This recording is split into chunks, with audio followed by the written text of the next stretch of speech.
प्रातः क्लास चल रहा था 21 फरवरी 1965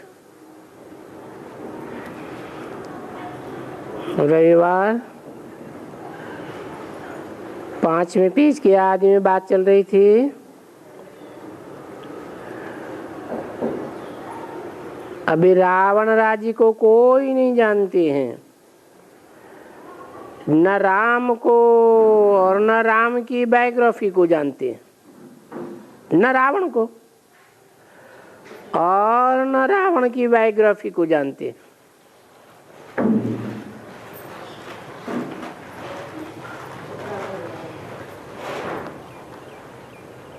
क्या पॉइंट सुनाई?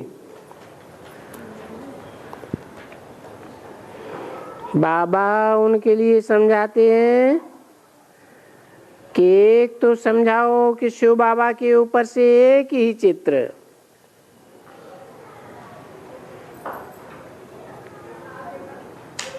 God is one. ऐसे नहीं कि गॉड बहुत हैं, नहीं, एक। भले उनके मंदिर बहुत बने हुए हैं और नाम भी बहुत रख दिए हैं, पर है तो एक ना। ये तो बुद्धि में समझने की बहुत ही बड़ी बात है। हम बाबा क्यों कहते हैं? ये किसने कहा बाबा? बाबा कहने से बुद्धियोग ऊपर में गया तो जरूर आत्मा ने कहा होगा ना, क्योंकि आत्माओं का बाबा है। तो जब बाबा कहेंगे तब बुद्धि ऊपर चली जाएगी। जब परम पिता परमात्मा को याद करेंगे तो ऊपर बुद्धि जाएगी, और जब सिर्फ बाबा कहेंगे तो लौकिक के ऊपर बुद्धि जाएगी। तो भक्ति मार्ग में जरूर याद तो करते हैं ना, और अभी भक्ति मार्ग तो है ही, तो बाप भी है और दुख में वो बाप याद पड़ते हैं। आत्मा को दुख मिलता है, बाप होते हुए भी फिर दुख मिलता है, तो वो रड़ी मारती है। ज्ञान नहीं होता है तो यहाँ कह देते हैं बाबा, लौकिक बाप याद आ जाता है। परंतु जब सच्चे सच्चे दुख होता है तो कहते हैं हे बाबा। तो बाबा तो दो हो गए ना, और सबको दुख तो जरूर मिलता है। सन्यासियों को भी दुख मिलता है, साधना करते हैं तो जरूर तो ये है कि दुख मिलता है।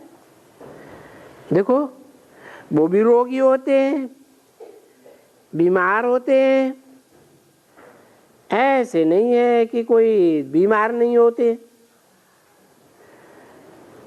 अब जिनको रोग होते हैं, जन्म मरण में आते हैं, वो अपन को कह देवे कि हम श्री श्री 108 जगत गुरु यानी शिव बाबा। तो ये शिव बाबा का टाइटल अपने ऊपर रख दिया, ये कितना बड़ा पाप हो गया। ये हो गया सबको परमपिता परमात्मा से विमुख करना। बाबा पहले पहले कहते हैं कि बच्चे, ये जो तुम्हारे गुरु हैं इन सब को छोड़ दो, क्योंकि इन गुरुओं से तुम्हारा कुछ भी फायदा नहीं है। तब तो कहते हैं ना बाप यानी भगवान कहते हैं, सिर्फ भूल कर दिए कि कृष्ण का नाम रख दिया है। तो कहते हैं कि एक बच्चे अब इन गुरुओं को भी छोड़ो, ये खुद ही पतित हैं, क्योंकि इस समय ये सभी पतित हैं। दुनिया में रावण का राज्य है, कोई पावन होता ही नहीं है। ये भी देखो कि गंगा में जाकर के स्नान करते हैं, अभी उस गंगा के स्नान करने से तो कोई पावन हो नहीं सकते, क्योंकि भारत में स्नान करते करते ही आए हैं और अभी कुछ भी सुधार नहीं, और भी करते आए हैं। एक तरफ में पुरुषार्थ करते आए हैं, दूसरी तरफ में रावण को भी जलाते आए हैं, क्योंकि रावण है अभी तक भी। जब आग लगेगी तो किसको आग लगती है जानते हो? आग लगती है आसुरी सृष्टि को, उसको कहा जाता है रावण की सृष्टि। उस सृष्टि में आग लगे तब तो राम की सृष्टि कायम हो। तो राम की सृष्टि कायम हो तब रावण की सृष्टि को आग लगे। तो बरोबर इस बंबोर को आग लगती है और ये सारी सृष्टि खत्म हो जाने वाली है,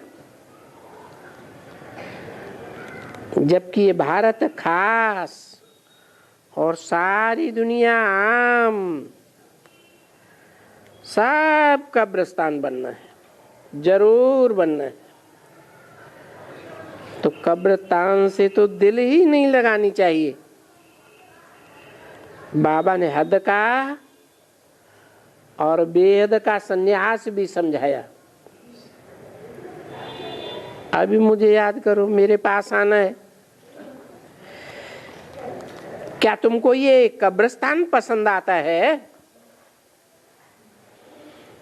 क्योंकि अभी तो जरूर ये भस्म होने का समय है और ये कब्रिस्तान बिल्कुल ही छी है, क्योंकि ये दुनिया ही बिल्कुल पुरानी हो गई है। तुम्हारे और सब के शरीर बिल्कुल जड़-जड़ीभूत पुराने हो गए और सबका सदगति दाता एक ही है। तो देखो ये सब का सदगति दाता कैसे बैठते हैं? है ये हाईएस्ट हस्ती और बैठते हैं बिल्कुल साधारण।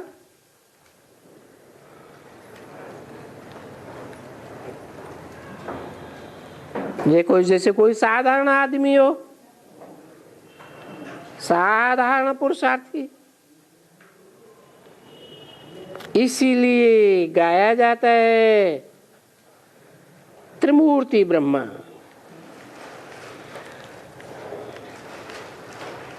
पहली मूर्ति,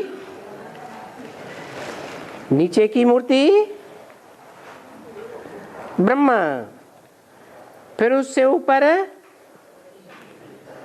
विष्णु को दिखाते हैं और सबसे ऊपर शंकर को। क्यों दिखाते हैं? और त्रिमूर्ति शंकर क्यों नहीं कहते हैं?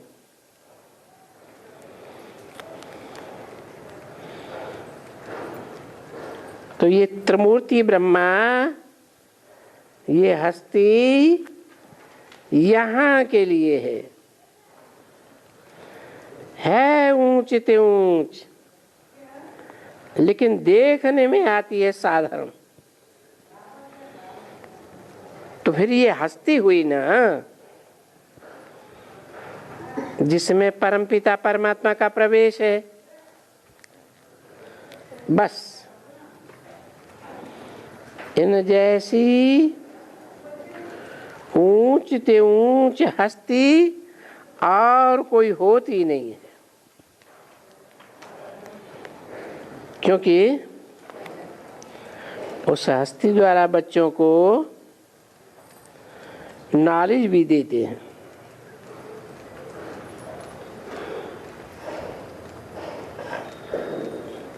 नॉलेज देते हैं कौन? परमपिता। वो भी बनाते हैं और फिर डायरेक्शन देते हैं शंकर को।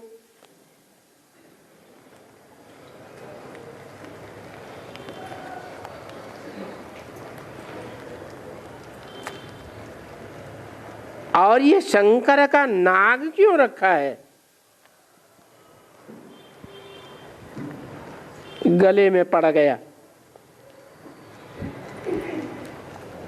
ये शंकर क्या करते हैं?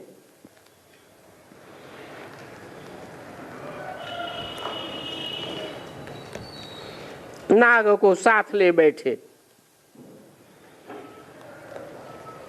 परंतु वो तो सूक्ष्म बतन में रहते हैं। क्यों गाया जाता है शंकर द्वारा विनाश? सूक्ष्म बतन में कोई विनाश थोड़ा ही होता है। और विनाश कौन करेंगे?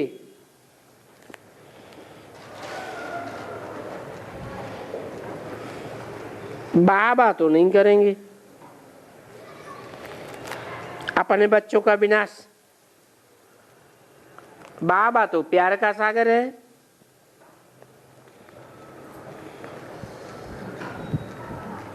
बाप को ये अपने हाथ से थोड़े विनाश करते हैं।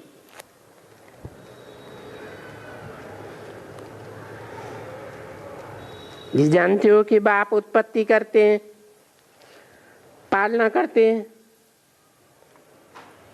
ऐसे थोड़े ही कहेंगे कि मैं विनाश करता हूं।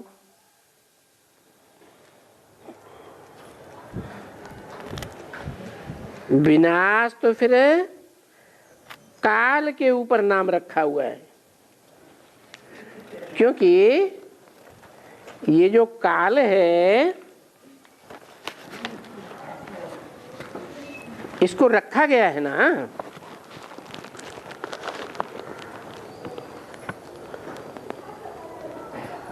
21-2-65 की वाणी का 6ठा पेज।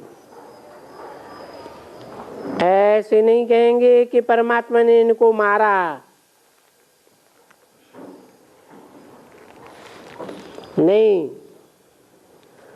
ये भले जब कोई मरता है तो परमात्मा को बहुत गालियां देते हैं कि परमात्मा आप हमको इतना दुख क्यों देते हो? हमारे को जो दिया वो फिर आपने छीन लिया।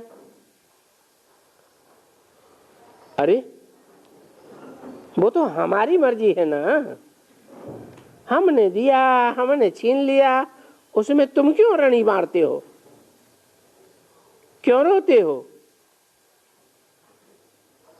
फिर भी बहुत गालियां देते हैं। बाबा बोलते हैं कि नहीं, इस समय में ये ड्रामा है। जब तुम बच्चों को ज्ञान मिलता है तो पीछे कोई भी मरता है तो कहेंगे कि जाकर के दूसरा पार्ट ले लिया। अम्मा मरे तब भी हलवा खाओ, बीबी मरे तब भी हलवा खाना, ऐसे कहते हैं ना। मन खुश रहो। तो ये कहाँ की बात है?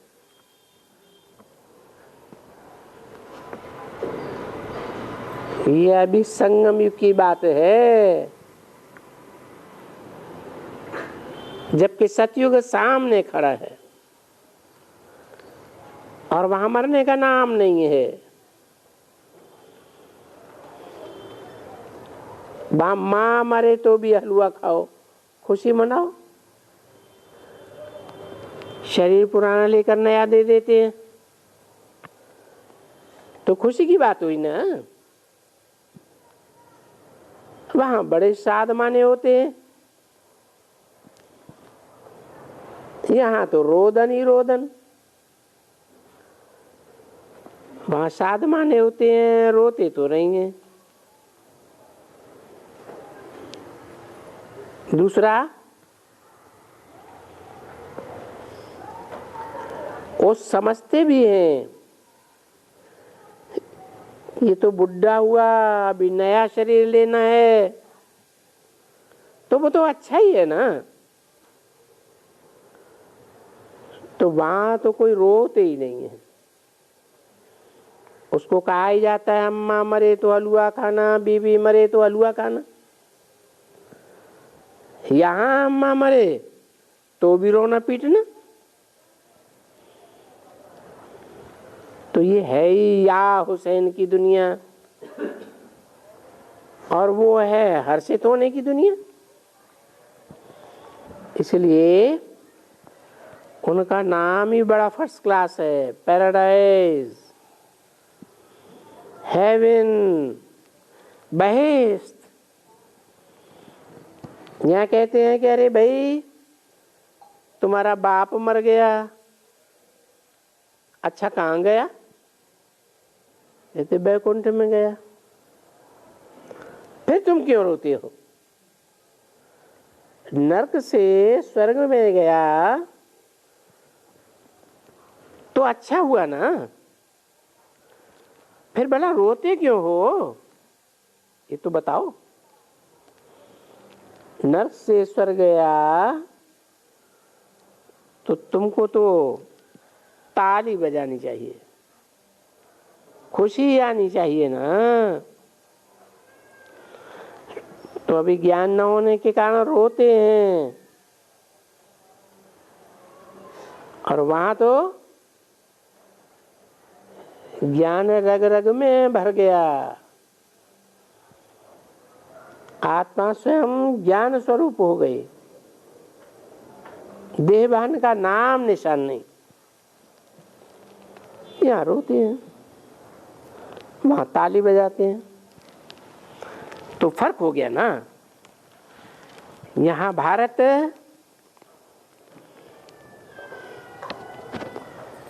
और ये भारत, यहाँ कोई दूसरी चीज नहीं है। भारत वंडरफुल है।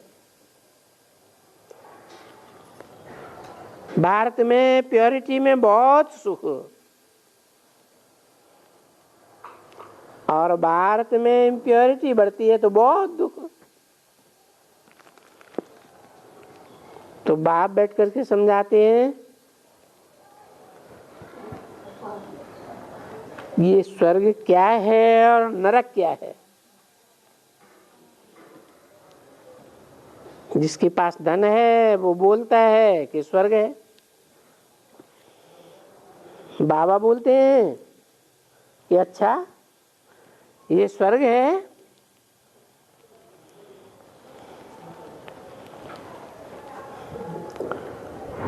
तो तुमको रोने की तो दरकार ही नहीं, बीमार तो होंगे ही नहीं। कोई कहते हैं मैं गरीब हूं। अरे भाई तुम्हारे लिए तो नरक है ना, तुम बहुत गरीब हो ना। तो देखो गरीब भारत है, और गरीब भारत में जो फिर गरीब हैं, उन गरीबों का मैं गरीब निवाज हूं। साहूकार तो अपने ही नशे में रहते हैं, क्योंकि बहुत धन है। बोलते हैं हम तो स्वर्ग में हैं, मोटरें हैं, गाड़ियां हैं, महल माड़ियां हैं। बाप कहते हैं ये सब मिट्टी में मिल जाने वाले। अगर आने वाले हैं तो ये आएंगे तो बहुत कम पद पाएंगे। जो गरीब हैं उनका बहुत ऊंचा पद बन जाएगा। तो इनका नाम ही रखा हुआ है गरीब निवाज।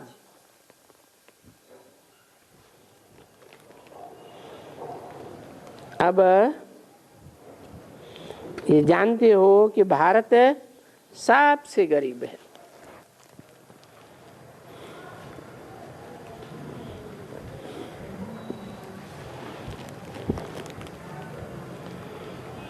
तो देखो भारत को ही आकर के साहूकार बनाते हैं।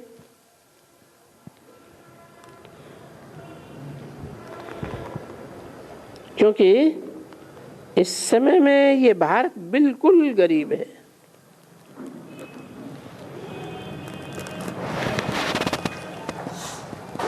और भारत को ही साहूकार बनाते हैं। वो कहते हैं सबसे गरीब को अन्नदान किया जाता है। तो मनुष्य को दान क्या करना चाहिए?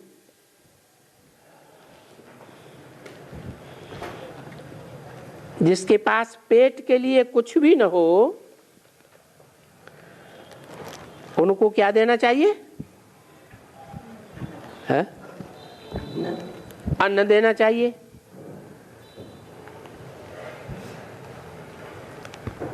वो हुई स्थूल बात, हद की बात। हद का पेट, हद का अन्न। और तुम ब्राह्मणों का है, तुम आत्मा हो ना, तुम्हारा है बेहद का पेट बुद्धि। तो बुद्धि का भोजन क्या है? अन्न क्या है? बुद्धि का अनाज है याद। तो कौन सा दान देंगे गरीबों को? हैं? जो गरीब हैं, जिनके पास याद का भोजन भी नहीं है, उनको क्या देंगे? याद का दान, अन्न का दान देंगे। तो उनको जीव दान मिल जावे। अगर अन्न का दान नहीं मिलेगा तो मर पड़ेंगे। तो सबसे अच्छा दान ये है, क्या? ज्ञान दान है? अन्नदान माना याद का दान।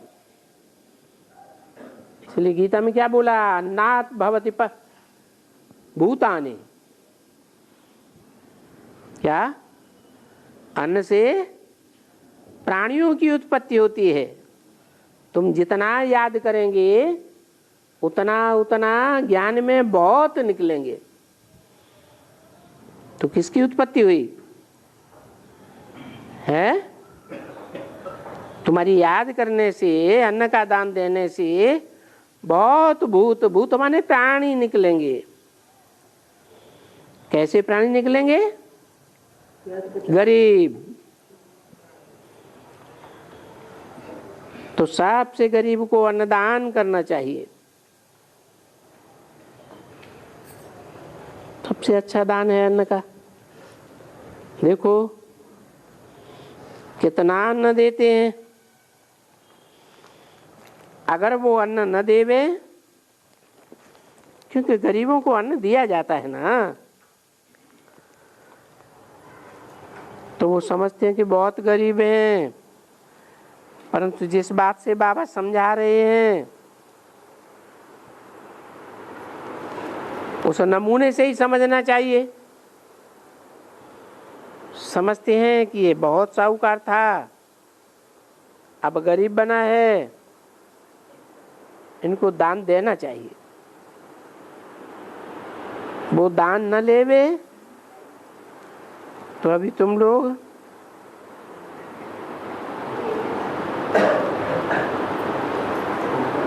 यहाँ हो ही नहीं। ये होने का है। थोड़ी लड़ाई लगेगी तो तुम लोगों को 100 रुपए मन भी अन्न नहीं मिलेगा। है?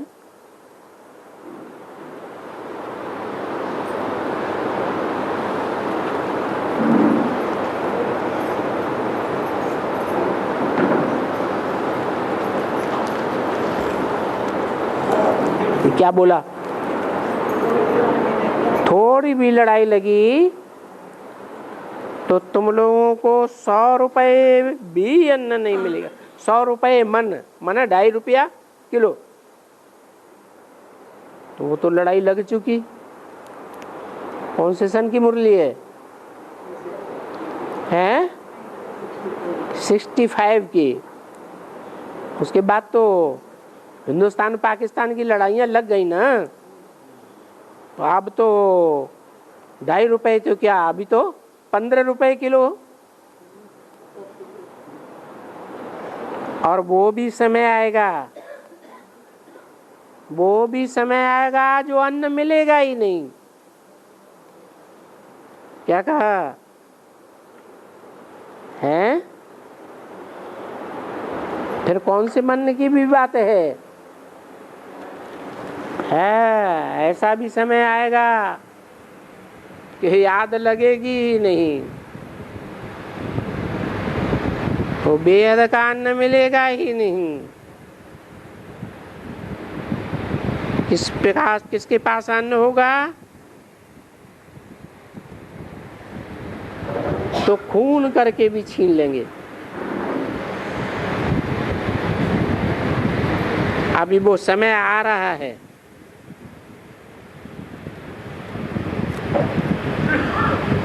क्या कहा? अगर किसी के संकल्पों का खून होता रहे तो याद कर पाएगा? है? तो संकल्पों का खून कर देंगे तो फिर याद का अन्न पैदा ही नहीं होगा। तो इस हालत से पहले तुम अपना मर्तबा तो बाप से ले लो, नहीं तो पीछे त्राही त्राही करना पड़ेगा। समझ गए ना? ये कौन सी हस्ती है? अभी बच्चे जानते हैं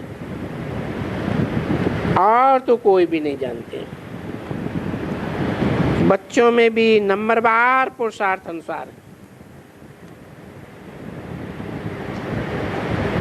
सब भी ऐसे नहीं जानते हैं, भूल जाते हैं।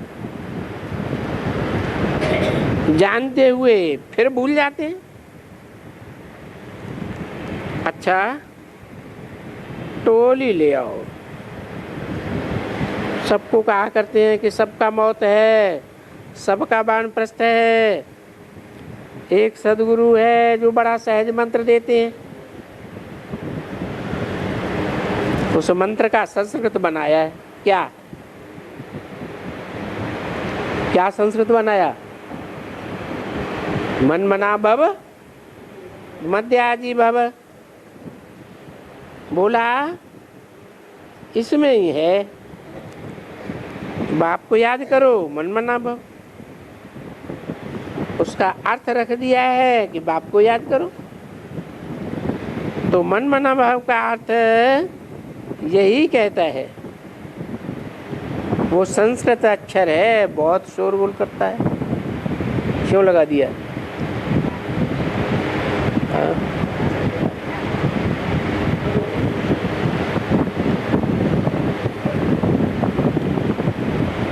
वो संस्कृत अक्षर है, ये हिंदी अक्षर है। वो खुद आकर के जैसे दलाल के माफिक इस शरीर में रह कर के कहते हैं, हे बच्चे, हे आत्माओं, अभी मैं आया हुआ हूँ लेने के लिए, मैं तुमको आकर के दुख से छुड़ाता हूँ, लिबरेट करता हूँ। फिर मैं गाइड भी बनता हूँ और गाइड बन करके तुम सबको साथ ले जाता हूँ, साथ ले जाऊंगा। 21-2-65 की वाणी का 7वां पेज। अब ऐसे कोई श्री श्री 108 जगत गुरु कहते हैं क्या कि मैं तुमको साथ ले जाऊंगा? गुरु मर जाते हैं, चेले साथ जाते हैं क्या? नहीं, चेले उनकी गद्दी पर बैठ जाते हैं। तो देखो, मैं तुमको साथ ले जाऊंगा, ये किसने कहा? जो असली श्री श्री 108 है, 108 श्रेष्ठ आत्माओं को बनाने वाला है, उसने कहा। ये श्री श्री 108 जगद्गुरु रुद्र ने कहा, जिनकी ये सारी आत्माएं मालाएं हैं, जो नंबरवार पार्ट बजाने आती है। तो बाप बैठ करके सब आत्माओं को समझाते हैं। ये रुद्र ज्ञान यज्ञ है, ये रुद्र यज्ञ रचते हैं, लाखों लाख सालिग्राम बनाते हैं और फिर सालिग्राम बना करके फिर देखो क्या करते हैं। जब भगवान रुद्र को भी बनाते हैं, रुद्र के सभी बच्चों को भी बनाते हैं, 1 लाख 2 लाख 5 लाख बनाया, पूजा की, फिर क्या करते हैं? फिर उनको तोड़ डालते हैं।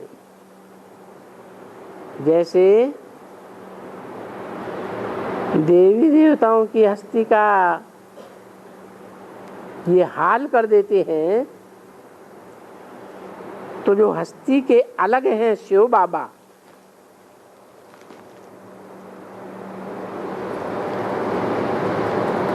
उनका भी यही हाल कर देते हैं। क्या करते हैं? शालिग्रामों को भी तोड़ देते और शिव बाबा को भी तोड़ देते। शिव बाबा का लिंग बना करके और छोटे बच्चों का भी बना करके मिट्टी से पूजा करके फिर मिट्टी में मिला देते। क्या मतलब हुआ?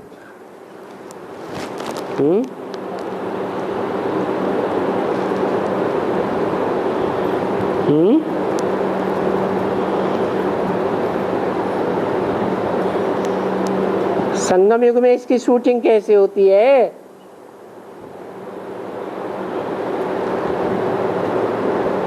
हैं? कैसे?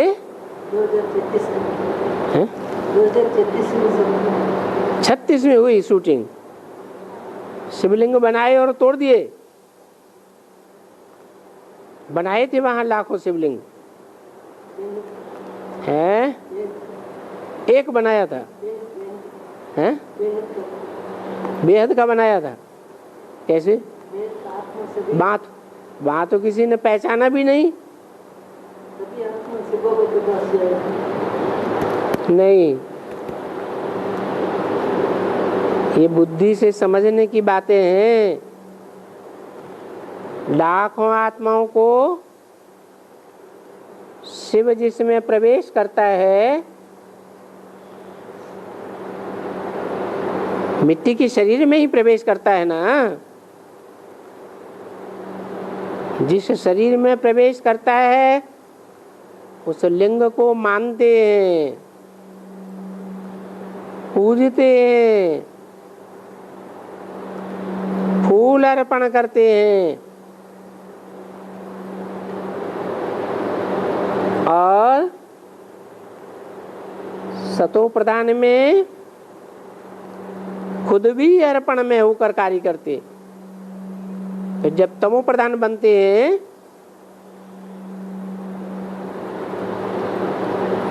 तो रुद्र शालिग्रामों को भी तोड़ देते और रुद्र को भी तोड़ देते। विश्वास उखड़ जाता, निश्चय टूट जाता।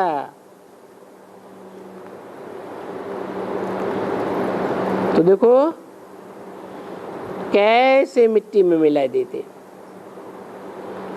मिट्टी में मिला देते माना अपने ही देह अभिमान की मिट्टी में भस्म कर देते। और उसी समय में भगवान की उत्पत्ति। क्या कहा? जब सबको अनिश्चय हो जाता है तो उसी समय भगवान की प्रत्यक्षता हो जाती। उत्पत्ति हुई, पालना की, भगवान और उनके बच्चों को फिर खत्म कर देते हैं। क्या होता है? बाप के पास वापस जाना है ना। बाप आया है लेने के लिए। किसको लेने के लिए आया है? हैं?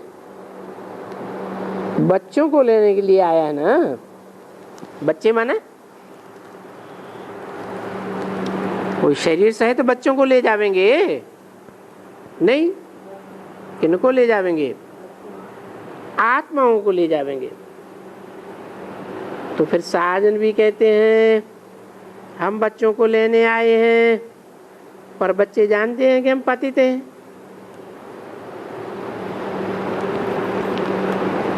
सब बच्चे जानते हैं कि हम पतित हैं। बाप लेने आया है जरूर, क्योंकि भक्ति मार्ग में याद करते आए हो। तुम आत्माओं ने भक्ति मार्ग में बाप को पहले पहले निराकारी रूप में याद किया, लिंग रूप में याद किया। तुम बच्चों ने याद किया, सभी ने नहीं याद किया। अभी जो ब्राह्मण बनते हैं बस उन्हीं के लिए है ये रुद्र यज्ञ। बाप को याद करते आए हो। अभी बच्चों को मालूम है कि बाप आया हुआ है।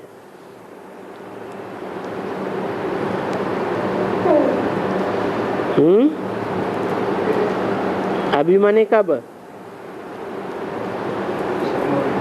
संगम युग में बच्चों को मालूम है कि बाप आया हुआ है।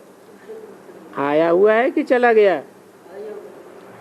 क्यों? ब्रह्मा की तन में आया फिर चला नहीं गया? अरे चला गया ब्रह्मा के तन में। बाप का काम क्या होता है? बाप का काम होता है वर्षा देना। तो ब्रह्मा के तन से क्या वर्षा दिया? क्या कोई सुख शांति का वर्षा देकर गए? मुक्ति, जीवन मुक्ति का वर्षा मिला क्या? नहीं। तो इससे क्या साबित हुआ कि बाप आए हैं, चले नहीं गए। हाँ, जैसे सूर्य को बादल ढक लेते हैं तो कुछ समय के लिए गुप्त हो जाता है, ऐसे ही 69 से लेकर के 76 तक बाप गुप्त हो गया। बाकी 76 में प्रत्यक्षता वर्ष में फिर प्रत्यक्ष होता है। नंबरवार बच्चों के सामने प्रत्यक्ष तो होता है ना। तो बाप आया हुआ है तो क्यों आए हुए हैं?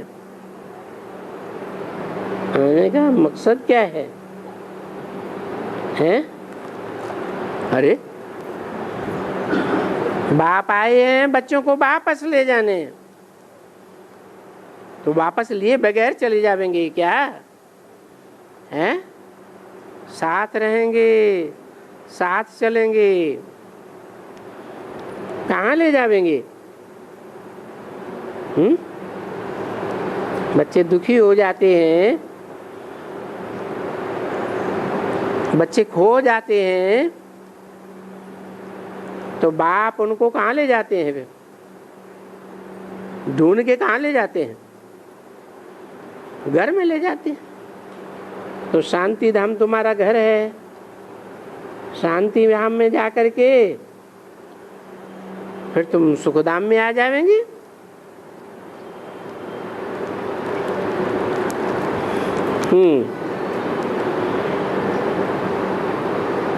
तो ये तो होता ही है। इसलिए बाप बच्चों को कहते हैं कि अभी ये तुम्हारी आत्मा पतित है,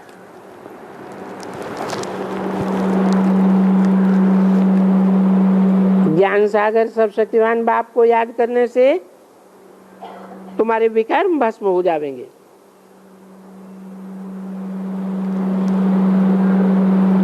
मनुष्य मात्र को कोई याद नहीं करना है।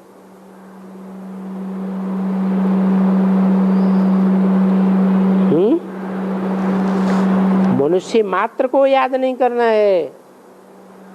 मात्र क्यों लगाया?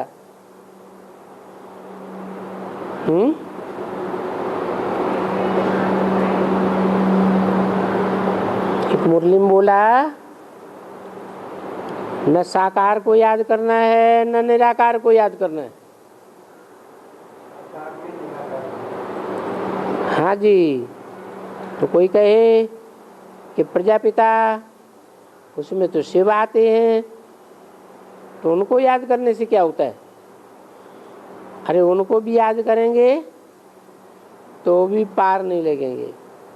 हमारी याद भी प्रवृत्ति मार्ग की है, हमारी याद कोई निवृत्ति मार्ग की नहीं है कि निराकार को याद कर लिया या फिर सिर्फ साकार को याद कर लिया। नहीं,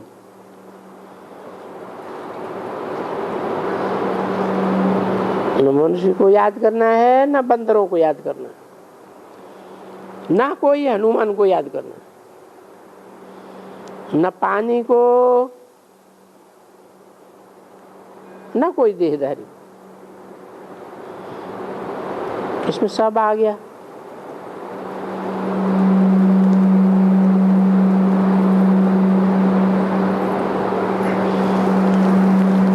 किसी ने गीत गाया, निध को छोड़ दो, रास्ता मोड़ दो, स्वर्ग में जाने दो, भगवान आए हैं।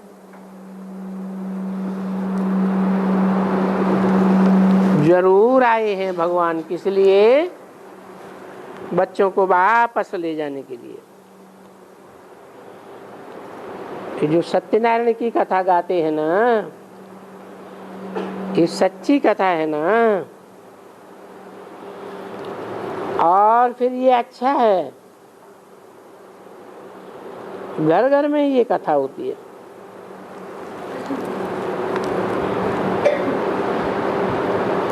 बाबा के भंडारे से तुम खाते हो,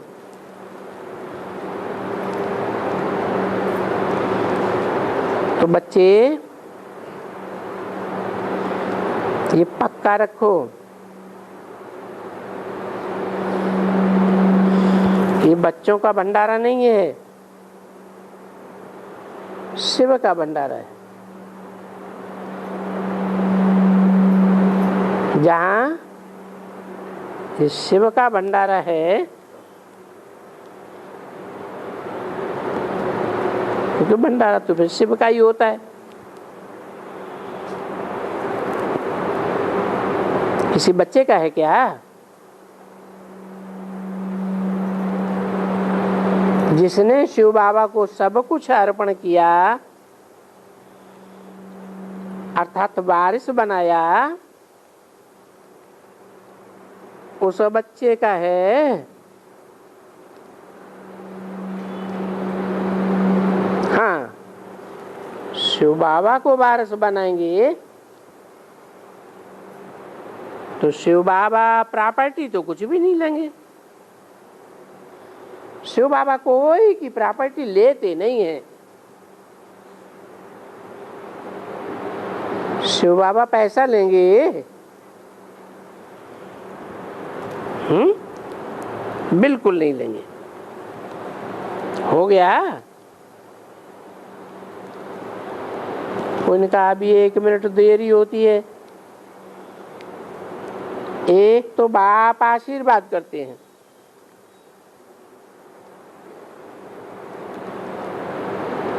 आशीर्वाद मांगते हैं ना, तो बाप बच्चों को कहते हैं कि श्रीमत पर चल।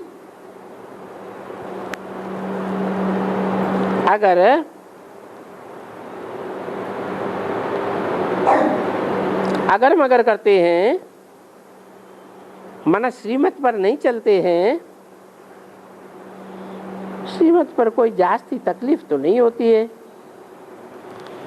मुझे याद करो, अपने वर्षे को याद करो।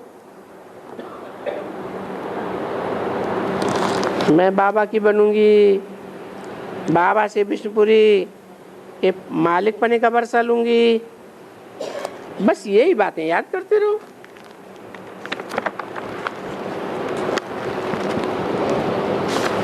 ओम शांति।